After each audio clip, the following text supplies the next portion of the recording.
Kugeza uyu munsi byakugora kumva umuntu utazi COVID-19. Utayizi aziguma mu rugo, kwambara agapfukamunwa, gukaraba intoki kenshi gashoboka, kudahurira ahantu hari abantu benshi, hamwe n'izindi ngamba nyinshi leta z'ibihugu bitandukanye zagiye zifata mu kwirinda no guhangana n'iyi virusi. Nubwo kugeza uyu virusi bisa naho imaze kugabanuka ku isi, hari imiryango imwe n'imwe igihangayikishijwe n'ingaruka z'iki cyorezo. Reka ntituganire kuri COVID-19, ahubwo dutembere mu gihugu iyi virusi yaturutsemo, aho yagaragaye bwa mbere mu kwezi kwa 12 mu mwaka wa 2019 ni mu Bushinwa mu gace ka Wuhan. Abaturage bo muri iki gihugu babayeho bate? Ni ibiki iki gihugu cyihariyeho? Dore ko ari na kimwe mu bihugu bimaze igihe kinini ku isi, imyaka irenga 2 gituwe n'abaturage. Bimwe mu bikigira igicumbi cy'amateka y'isi ya kera, ubuvumbuzi na kimwe mu bihugu bikoresha ikoranabuhanga hamwe n'ibikoresho byinshi mu isi ya none. Byinshi tugiye kureba mu kiganiro cy'uyu munsi. Ngende Igihugu ikora uko ishaka. Bahaye ikaze.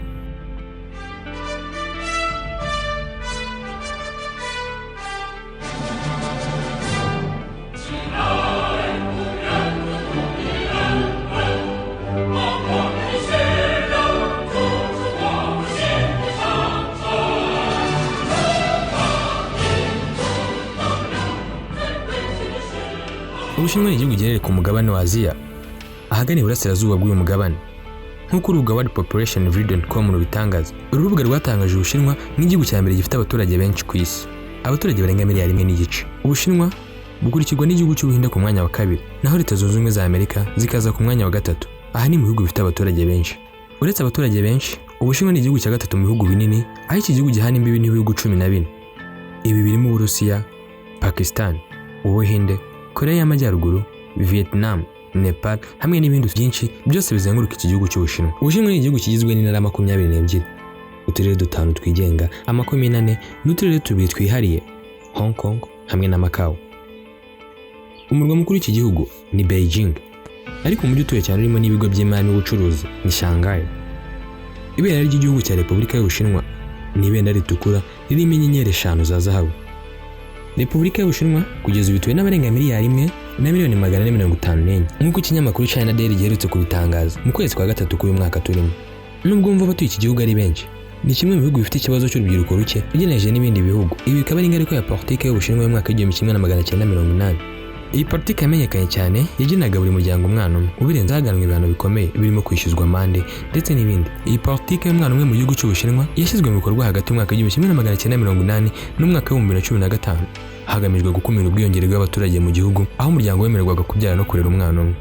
Iyi gahunda rimwe muri gahunda nini yagutse yo kugenzura ubwiyongere bw'abaturage, byari byagaragaye ko umubare w'abaturage uri kuzamuka guhera mu mwaka wa 1970. Ibi byaje kurangira mu mwaka wa 2021. Byambayeho nigeze gutwita umwana wa 2, ariko nasabwe gukuramo inda. Oya, nta bushake nabigizemo.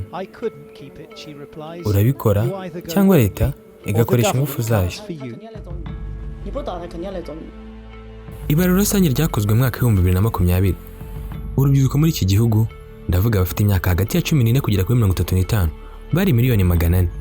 Aba bakaba bari 28.4% ugereranije n'abari batuye iki gihugu.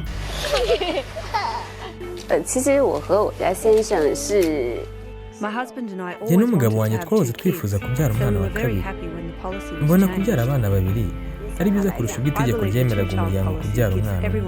Biriya rwose byari birenze ibyo umuntu ashoboye kwihanganira. Mu mwaka wa 2022, igihugu cy'Ubushinwa cyagaragaje ko icyizere cyo kubaho muri iki gihugu ari imyaka iri hejuru ya 78 n'amezi 6. Ku bagabo ni imyaka 76, mu gihe abagore bo ari imyaka 81 n'amezi 3. Mu kwezi kwa 12 mu mwaka wa 2022, abaturage b'Ubushinwa bageraga kuri miliyari 1 na miliyoni 400. Nubwo umubare w'abaturage bazamutse gutya, ibara rusange ryari ryakozwe mu mwaka wa 2020 ryegereje ko 91.11% byari batuye iki gihugu bari abashinwa, 8.89% abo batari abashinwa. Ubwiyongere bw'abaturage mu Bushinwa ni 0.3% gusa. Nk'uko urubuga asianlinkbusiness.com rubitangaza, inganda, serivisi, ubuhinzi nizo nzego nini z'ubukungu mu gihugu cy'Ubushinwa. Izi zikoresha abaturage benshi kandi zitanga umusazo munini mu buzima bw'abatuye iki gihugu guhera mu mwaka wa 1949. Nubwo abatuye iki gihugu usanga bibanda cyane ku nganda, gusa n'ubuhinzi bwabo ni kimwe mu biteye imbere cyane. Bimwe mu bihingwa bikunze kugaragara mu gihugu cy'Ubushinwa kandi bigihingwa kugeza na n'ubu nakubwira nk'umuceri, ingano, ibirayi, inyanya, icyayi, ipamba, ibigori na soya. Ubushinwa ni igihugu kinini kandi cyihariye ku ndimi, dore ko gifite indimi zirenga 100 kandi zikoreshwa mu gihugu hose. Gusa igishinwa cya Mandarin ni rwo rurimi rwemewe, n'ubu duce nka Hong Kong, Macau bakoresha igishinwa cy'igikantoneze cyane. 他喜欢台湾哪里嘞？我觉得台湾有超多美食的，就是去别的国家都吃不到这种台湾味。还有美好的天气，还有很多的山，很多的海，还有各种不一样的地形地貌。我认为台湾是一个很美丽的地方。这样喜欢台湾吗？不错，还可以，喜欢。喜欢。你喜欢台湾哪里？ Izindi ndimi zivugwa kandi zigakoreshwa muri iki gihugu ni Ikinyakoreya, Igiportugal n'Icyongereza, nazo ni zimwe mu ndimi zikoreshwa na benshi muri iki gihugu. Mu mwaka wa 2022 urubuga statista.com rwatangaje ko mu Bushinwa hari 722 z'abaturage b'igitsina gabo na 690 z'ab'igitsina gore batuye mu Bushinwa. Naho kijyanye no gushaka, gusezerana cyangwa se gutangiza umuryango hagati y'ababyifuza, kuva mu mwaka wa 2001 leta yakuyeho gusezerana by'ubukwe bwapanzwe.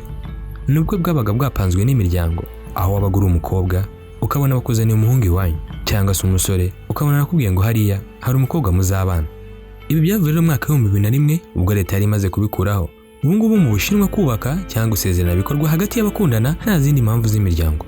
Abakundana bifuza kubana bagomba kuba byibuze umusore yujuje imyaka 22 kuzamura, naho umukobwa ni imyaka 20. Ibi bitandukanye cyane no mu myaka yashize, aho mu mwaka wa 1950 aho umukobwa wabaga yujuje imyaka 18 n'umusore w'imyaka 20 bashoboraga kubana bombi. Amafaranga akoreshwa muri iki gihugu ni amarenminbi, ariko azwi cyane nk'amayuan. Yatangiye gukoreshwa kandi yemerwa na Repubulika y'Ubushinwa mu mwaka wa 1948 mu kwezi kwa 12. Yuan rimwe rikaba ringana n'amafaranga 159 y'u Rwanda. Ku bijyanye n'imyemerere, aha ndavuga ku bijyanye no gusenga. Mu mwaka wa 2016 Ubushinwa cyari kimwe mu bihugu byiganjemo imyemerere ya Buddhism, aho yari igariye 15% by'abatuye iki gihugu, Mahayana, Taoism, Confucianism hamwe n'Ubukristo bwari bufite 3%, mu gihe idini ya Islam yari ifite 1%. 70% by'abatuye iki gihugu babarwa nk'abadafite idini, dore ko abenshi muri bo bakizera imyemerere gakondo. Bimwe mu by'iki gihugu cyihariyeho ari nabyo bikurura ba mukerarugendo mu gihugu cy'Ubushinwa. Nk'uko natangiye mbikubwira, Ubushinwa ni igihugu cya gatatu kinini ku isi, uretse gusa ko ari kimwe mu bihugu binini, ahubwo nicyo gihugu gituwe n'abaturage benshi kurusha ibindi ku isi. Ibara ry'umutuku mu Bushinwa rishushanya umunezero cyangwa ibyishimo. Nubwo henshi usanga ibara ry'umutuku ari ibara batinya, bavuga ko atari ryiza, mu Bushinwa ho umutuku ni ibara ryiza kandi rigaruka cyane mu muco w'Abashinwa.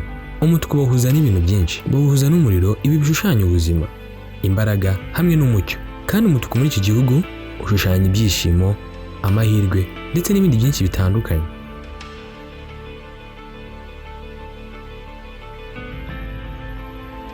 Mu kinyejana cya 10 mbere ya Yesu, mu Bushinwa bari bazi icyayi icyo ari cyo. Icyayi cyatangiye gukoreshwa mu myaka 1000 ishize mu gihugu cy'Ubushinwa, nubwo icyayi cyabanje kujya gikoreshwa nk'umuti mu kinyejana cya 10. Kuva icyo gihe imigenzo no gukoresha iki cyayi byateye imbere, dore ko gikoreshwa ku isi yose kugeza uyu munsi. Abakinywa mu gitondo, bari mu kazi, mu maresitora, mu mahoteli ndetse n'ahandi henshi hagiye hatandukanye. Undi mwihariko w'iki gihugu, kimwe mu bikurura ba mukerarugendo, ni urukuta runini rw'Ubushinwa. Uru ruzwi cyane nka The Great Wall of China. Uru ni urukuta rurerure kandi runini, rumwe mu bihome byubatse kandi bigihagaze neza kugeza na n'ubu, dore ko kuva mu kinyejana cya 7 mbere y'ivuka rya Yesu uru rukuta rwari ruhagaze. Usibye kuba rukoreshwa mu kurinda igihugu no kumenya abinjira n'abasohoka, izindi ntego z'uru rukuta zirimo kugenzura imipaka, kwemera gushyiraho imisoro ku bicuruzwa no kugenzura ubucuruzi muri rusange. Uru rukuta benshi barakibaza uko ruhagaze n'imyaka rumaze. Kenshi imvura igwa usanga benshi dukeneye cyangwa twifuza kuba bari bagendanye umutaka. Iki ni kimwe mu bikoresho byavumbuwe n'Abashinwa mu myaka 3500 ishize. Ikindi kintu nakubwira Ubushinwa bwihariyeho ni uko mu mwaka w'1498 uburoso dukoresha aribwo bwavumbuwe. Uburoso dukoresha bwavumbuwe kandi butangiye gukoreshwa mu mwaka w'1498 buvumbuwe n'Abashinwa. Gusa mbere bakoreshaga agati k'umugano hariho n'ubwoya bw'ifarashi. Nyuma abatuye igihugu cya Europe baje kubuhindura kuko uburoso nibwamaraga igihe kinini, dore ko n'igihe byabaga ngombwa ko umuntu abwanika. Ibyo bigatuma ubuziranenge bwabwo bugabanuka ugereranije n'uburoso bukoreshwa uyu munsi, nubwo nabwo butemerewe kurenza amezi 3 bukoreshwa. Munyemerera bari naho dusoreza ikiganiro cyacu cy'uyu munsi. Bye mwabonye mu kiganiro nari Igihugu ikora uko ishaka naho ubutaha.